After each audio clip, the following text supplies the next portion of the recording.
Alors, pour Amin El-Rozi, alors c'est un livre qui a eu un prix, hein, c'est un premier roman, prix de littérature de l'Union européenne 2021. Alors ça peut intéresser plus directement les lycées parce que déjà c'est une écriture très fluide entre arabe classique et arabe tunisien. Ça parle du départ de la nuit où Ben Ali a été poussé à fuir la Tunisie grâce à la révolution. Sauf que ça parle jamais de la révolution, ça parle des gens. Et donc il y a une multitude de personnages qui sont dans diverses situations sociales. Euh, et en gros, c'est écrit sur le principe de où étiez-vous le 14 janvier. Et donc, du coup, c'est un tableau de la société tunisienne des différentes problématiques qu'il y a, des tabous, des problèmes de chômage, des questions de la marginalisation des femmes. Enfin, il y a plein de sujets. Et c'est la grande histoire abordée d'un point de vue subjectif de plein de personnages, avec un propos que je trouve très intéressant, c'est de faire ressentir par le biais du récit comment c'est une révolution sans leader, en fait. Donc ça, je pense que c'est déjà à partir du lycée. Cours de langue, évidemment. L'auteur, il vit en France, donc il est francophone. Il enseigne l'histoire géo, je crois, du côté d'Orléans, si je ne me trompe pas. Donc il n'y aura pas de problème pour le faire intervenir en cours d'histoire ou voilà. Alors, peut-être je continue avec le livre de Kofi Viassem, La Belle Ensorcelée. Oui. Alors, Kofi Viassem, il est BDiste et scénariste de BD. Il a fondé Ago Fiction au Togo. Et c'est une maison spécialisée dans la BD. Il est très actif sur les ateliers d'écriture et de création de BD. Donc là, vous allez pouvoir vous en donner à cœur joie avec lui. Et là, il revisite La Belle au bois dormant pour parler de la question de la sorcellerie, qui est aussi une question évidemment culturellement importante. Et en même temps, ça pose aussi la question de l'amour, du courage, de la tyrannie. Voilà, donc on peut le lire aussi dans, dans cette dimension-là. Il est déjà au programme des classes de Bien. quatrième au Togo. Donc ça peut être lu par des enfants plus jeunes. En plus, c'est très bien raconté, c'est vif, on s'ennuie pas, quoi. Yvette Balana, Le pagne de ma grand-mère. Alors, je crois que en fait, c'est un de mes coups de cœur là dans cette sélection, parce que alors là, pour le coup, c'est très facile à lire. C'est une très très belle histoire d'une relation entre une grand-mère et sa petite fille. Donc, c'est une jeune femme qui a été élevée par sa grand-mère, qui s'est donc substituée à ses parents qui étaient décédés très jeunes. Et cette femme était une personnalité, c'était un chef d'entreprise et en même temps quelqu'un qui avait un discours sur la création en disant on connaît des grands designers de mode européens, mais on n'en connaît pas un seul africain. Et nous, on va designer voilà, les tissus, est-ce que c'est le wax? Voilà, on va designer des pagnes wax et du coup c'était des femmes qui étaient millionnaires quoi. Enfin, sauf qu'il y a eu une crise et donc la petite fille, l'histoire commence au décès de la grand-mère. Sa petite fille revient au pays, donc il y a aussi cette dimension de la diaspora, quels sont les projets d'une jeune femme en dehors de son pays, voilà, les histoires d'amour qui vont, enfin celles qu'elle a laissées au pays et celles qu'elle a vécues aux États-Unis. Donc il y a cette dimension-là. Et elle va essayer de comprendre un message que sa grand-mère a laissé concernant un pagne. Elle va comprendre que sa grand-mère lui demande quelque part de réinventer ce qui a fait la richesse et l'indépendance de milliers de femmes donc grâce au wax, mais en le redesignant et quelque part en créant, si on parle en termes d'économie, en créant une chaîne de valeur locale pour valoriser les créateurs et les créatrices africaines. Alors, c'est très bien mené, c'est facile à lire, c'est intelligent et subtil. Et puis, je trouve qu'il y a plein de thématiques qui peuvent être l'occasion de débats sur voilà, l'indépendance économique et sexuelle des femmes, la reconnaissance de tout ce qui est produit en Afrique comme un bien culturel à part entière. Rappelez que quand même, dans les échanges de biens culturels, la dimension nord vers le sud prend 98% des échanges et que celle du sud vers le nord ne représente que 2% des échanges mondiaux. Donc, je pense que c'est un livre aussi qu'on peut resituer dans ce contexte-là. Je passe au livre de Beyrouth, Le silence des horizons. Alors, Beyrouth, c'est un écrivain très intimiste. Alors là, pour le coup, ça s'adresse vraiment à des plus grands, hein, lycée et même fac. Alors, parce que c'est une écriture très exigeante. C'est absolument remarquable en termes de construction romanesque, parce qu'il mélange plusieurs plans de la vie réelle du personnage et en même temps des moments d'introspection, de souvenirs. Euh, il y a à la fois une enquête policière parce que le héros est le fils d'un homme qui a été condamné à mort, enfin ou condamné à la prison pour un meurtre qu'il a toujours nié avoir commis. Et ce fils va chercher à savoir ce qui s'est passé. Et quelque part, donc il y a cette trame d'enquête, mais surtout, c'est quelque chose de très intimiste sur le rapport au désert et de très politique sur l'organisation de la société mauritanienne en caste et notamment sur le poids des confréries et du statut presque intouchable que peuvent avoir des cheikhs. Voilà. Bon. Il y a aussi l'idée voilà, de l'amour entre des jeunes dans un contexte quand même pas très rigolo ou pas très pas assez répressif, on va dire, quoi. Enfin, donc c'est très mystérieux. Il y a une recherche de spiritualité, il y a très beau très belle page sur le désert, sur la nature. Euh, Ceci dit, c'est un texte assez difficile. Alors, Miranda Bechara, c'est marrant, l'ordre alphabétique fait passer d'un univers à un autre de façon assez marrante. Alors, Teta et Babacha, alors c'est un voyage dans les recettes de grand-mère. Donc Miranda, elle vit à Paris. Son père est égyptien, sa mère polonaise, et elle a une ascendance aussi syrienne, par je sais pas laquelle de ses grands-mères.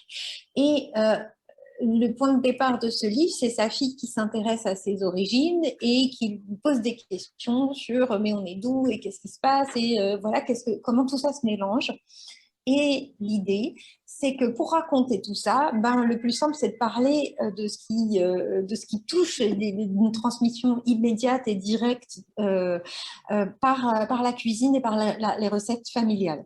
Donc, c'est à la fois un album de famille, il y a des photos de mariage, il y a des très beaux dessins. L'illustratrice a fait un très, très beau travail. Et la maison d'édition aussi, je pense que c'est une maison d'édition qui est reconnue comme la plus dynamique dans l'édition jeunesse en Égypte. Et donc vraiment, c'est un très joli objet qui parle déjà du voyage des femmes, qui parle du mariage mixte, qui parle des goûts, dire qu'est-ce qu'elle aime la mamie polonaise, et ben elle va pas forcément aimer la même chose que la mamie syrienne ou la mamie égyptienne, mais ça se discute pas parce que leurs recettes elles sont excellentes à toutes et il y a les recettes aussi dans le livre, donc ça peut donner même lieu à des ateliers de gastronomie, ça serait assez marrant d'ailleurs, je sais pas que ça donne ce développement. En plus, il y a une dernière idée que je trouve intéressante aussi à propos de ce livre, c'est peut-être, a fortiori à destination d'un public en France, montrer que le monde arabe, il est multiple.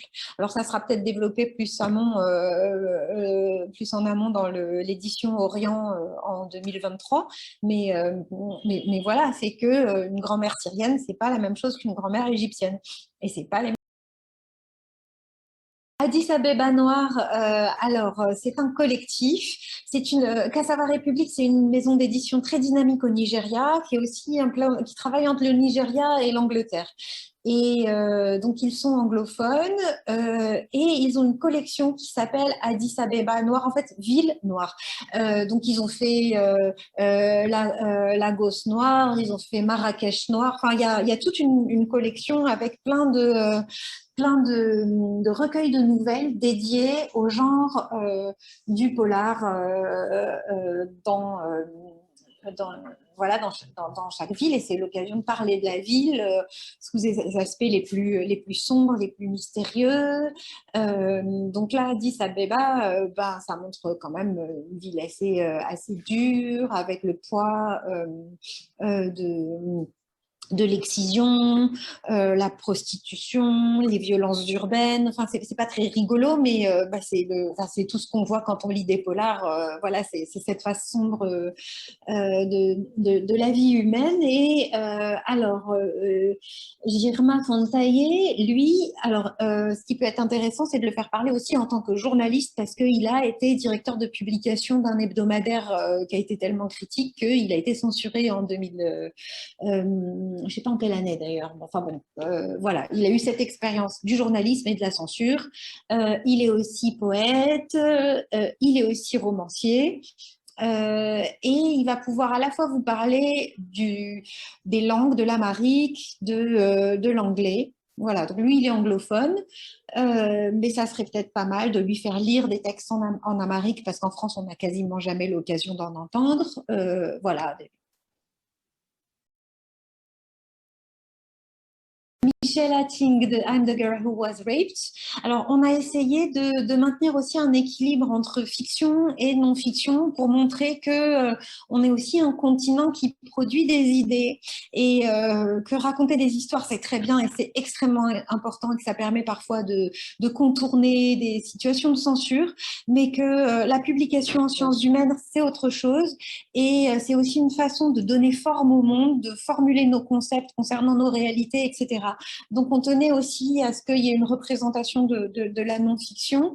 Et on a retenu à partir de l'Afrique du Sud ce livre qui est à la fois un témoignage personnel et une auto-analyse sur cette thématique difficile qu'est le viol. Donc l'autrice, elle est spécialiste du sujet parce qu'elle a fait sa thèse là-dessus.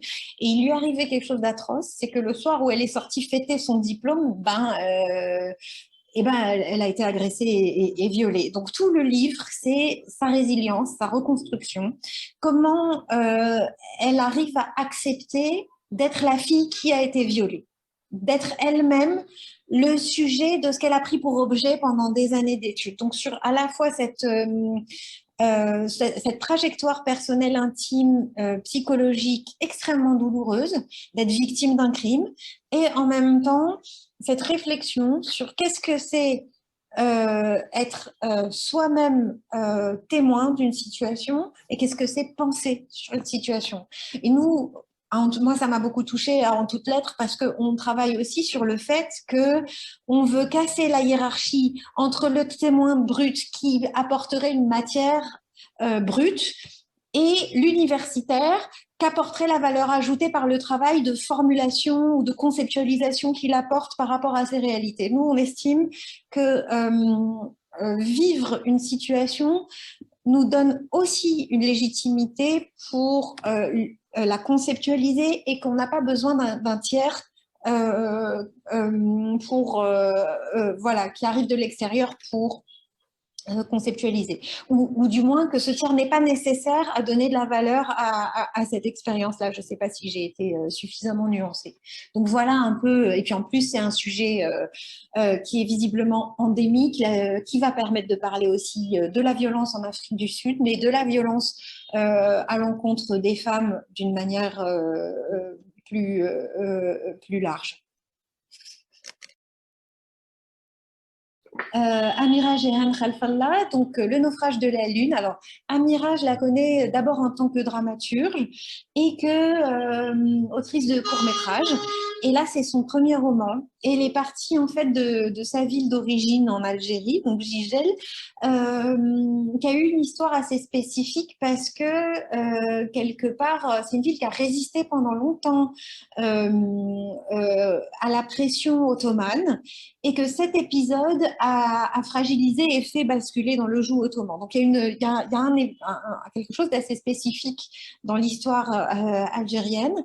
Et en même temps, on connaît très bien, en ce qui concerne les relations entre Louis XIV et les pays du Maghreb, on connaît très bien l'histoire de Louis XIV qui a demandé la fille de Moulay Ismail, le sultan alaouite de l'époque, qui a demandé la main de la fille de Louis XIV et qui s'est vu opposer un refus. Là, c'est une autre forme d'histoire. Alors, ça permet de parler des rivalités en Méditerranée. Ça permet de parler d'impérialisme, déjà, de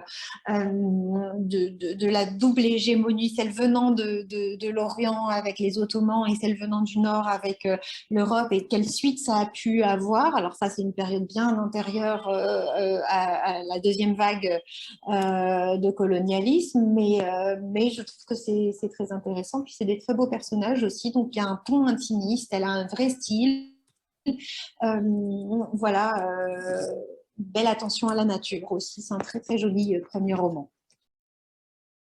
Moussa Wankosi Rani, All the Places, premier prix de littérature sud-africaine pour la poésie. Enfin, il a eu pas mal de prix, il a été finaliste de plusieurs prix. Alors, il y a quelque chose de très subtil là-dedans, c'est très intimiste. C'est l'histoire de... C'est un peu narratif parce que ça suit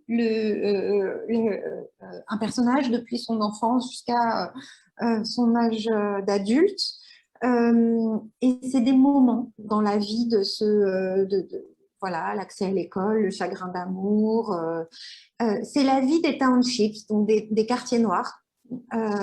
Ça peut permettre de reparler de l'apartheid, ça peut permettre de parler de questions sociales, ça peut permettre aussi de parler des désillusions, de la perte des rêves d'enfance.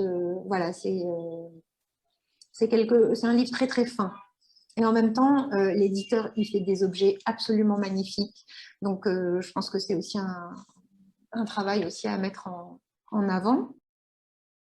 Paul Kisakie, alors lui, il est anglophone. Et il a fait un roman dans la catégorie du young adult. Alors, c'est quelque chose qui n'existe quasiment pas au Maghreb et on était très content de montrer. Ça existe en Égypte, en arabe, ça existe en anglais. Donc, lui, il est originaire d'Ouganda. Et il publie au Sénégal. Alors, je trouve que c'est très très bien que ce genre soit représenté. J'ai beaucoup aimé, alors j'ai adoré, hein, enfin, c'est vraiment raconté. En fait, j'ai envie de relire que des choses pour cette tranche d'âge. Ça me changera des trucs sinistres que je dois chroniquer de temps en temps, pauvre critique littéraire. Et alors, il parle de deux choses très intéressantes et il les articule de façon très très amusante. C'est l'environnement et les nouvelles technologies. Donc, c'est des sujets qui vont vachement toucher les jeunes. Qui sont extrêmement d'actualité. Et c'est des sujets qu'il a mis en place avec vraiment un sens du suspense, une histoire d'amour. Bon, donc on décroche pas, hein, en fait, on le dévore. Il y a des histoires de rivalité familiale, il y a des histoires d'enquête d'un groupe de gamins qui cherchent à comprendre ce qui se passe. Voilà. Et puis le deuxième niveau peut-être aussi qui mérite d'être discuté à propos de ce livre, c'est le fait qu'il publie chez Amalion. Alors, Amalion, c'est une maison d'édition qui a été fondée par quelqu'un qui est nigérian et qui s'est installé au Sénégal et qui estime qu'il faut publier des livres de portée panafricaine, donc qui ne se limite pas à un contexte national ou régional, mais qui a vocation à publier des choses sur l'ensemble de l'Afrique. Voilà, parce que il dit on a aussi besoin de sortir dans l'éparpillement en micro-spécialités. Ceux qui écrivent, c'est souvent des universitaires et ils vont publier sur leurs recherches qui sont extrêmement spécialisées, mais on a besoin aussi de faire entendre des choses qui regroupent tous ces savoirs, qui permettent de donner une vision d'ensemble. Et du coup, il publie des sciences humaines, du young adulte, de la littérature, d'un catalogue très très riche et très cohérent en même temps sur le positionnement de l'Afrique dans la pensée mondiale, voilà, par le biais voilà, d'un travail qui s'étend à l'ensemble du continent. Dunia Zinem Sefer, c'est le livre que je vais présenter dans 5 minutes, qui est un collectif qu'on a fait à la suite de notre programme de formation Open Shabab, où on a invité des jeunes qu'on avait formés sur des valeurs humanistes à contribuer à un ouvrage collectif avec ce système de mentorat dont je vous ai parlé. Donc là, on montre que c'est un sujet qui est complètement absent du débat public ou alors extrêmement marginal, alors que ce sont déjà des questions qui sont d'une brûlante gravité pour les personnes les plus fragiles, parce qu'il est question de devoir creuser des puits de plus en plus profonds, il est question de pollution, il est question de menaces sur les écosystèmes naturels, sur la biodiversité. Ça oblige les nomades à se sédentariser sans qu'il y ait aucune prise en charge de leur situation. Et puis aussi, ça a une dimension patrimoniale, parce que il ne s'agit pas seulement de rendre plus dure la vie des gens, mais il s'agit de la disparition de modes traditionnels de gestion. Par exemple, dans les oasis, il y a tout un art du partage de l'eau et de la gestion collective de l'eau qui sont des véritables expériences de démocratie locale, et que ça, c'est en train de disparaître à cause de ces menaces généralisées. Et donc, du coup, ce n'est pas seulement des pertes matérielles qui se ressentent au niveau de la qualité de vie des gens, mais c'est aussi des pertes épistémologiques sur voilà, enfin, vraiment un patrimoine humain historique voilà, qui doit pas disparaître en fait. Et enfin, Johari Ravalozon. Alors, Johari et Sophie sont les éditeurs de Dodovol, qui est basé à Madagascar, qui est entre Madagascar et Caen. Johari lui-même est auteur de plein de types de... Alors, il s'est vraiment exercé à tous les types d'écriture. Il fait beaucoup de littérature jeunesse. Il fait des romans pour adultes.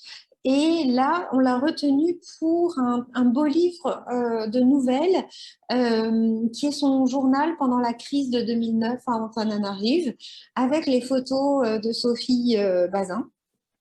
Voilà, donc c'est une écriture très crue, très forte, très dure. Là, pour le coup, la violence de Madagascar, on se la prend en pleine face, mais c'est très violent, c'est sans concession. Donc ça, c'est peut-être pas pour les plus petites classes, parce que c'est... voilà, c'est vraiment, faut faire face à ces textes, mais ce sont des textes qui sont très beaux, très exigeants, et voilà.